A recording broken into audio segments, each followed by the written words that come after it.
பரியாக்கி நற்பதி தந்த நாதன். மாணிக்க வாசகர் வாழ்வில் ஒரு மகா அதிசயம். தென்னாடுடைய சிவபெருமானின் பெருமையை உலகுக்கு சாற்றும் உன்னத வரலாறு இது. வாத ஊரராக பிறந்து பாண்டிய மன்னனின் தலைமை அமைச்சராக விளங்கிய மாணிக்க வாசகர் சிவபெருமானின் கருணையால் எவ்வாறு ஒரு பெரும் சோதனையிலிருந்து மீண்டார் என்பதை விரிவாக பார்ப்போம். அரச பணியும் ஆன்மீக வேட்கையும் பாண்டிய மன்னன் அரிமர்தன பாண்டியனின் அமைச்சராக இருந்த வாத ஊரார் அரசு பணிக்காக குதிரைகள் வாங்க பெரும் தொகையுடன் கடற்கரை நோக்கி சென்றார். வழியில் திருப்பெருந்துறையில் குரு வடிவில் அமர்ந்திருந்த சிவபெருமானைக் கண்டு தன்னை மறந்தார். குதிரை வாங்க வைத்திருந்த அரசு பணத்தை அங்கேயே கோயில் திருப்பணிகளுக்காக செலவிட்டார்.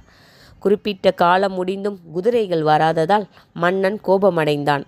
மாணிக்க வாசகர் அரசு பணத்தை கையாடல் செய்துவிட்டதாக கருதி அவரை சிறையில் அடைத்து சித்திரவதை செய்ய ஆணையிட்டான்.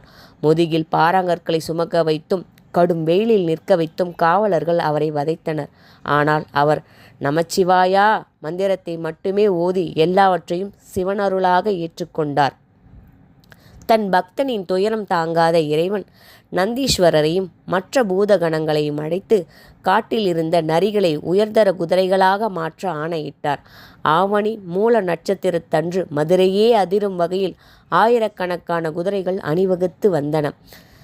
சிவபெருமானே ஒரு தலைமை வீரனாக கம்பீரமான குதிரையின் மீது அமர்ந்து முன்னே வந்தார்.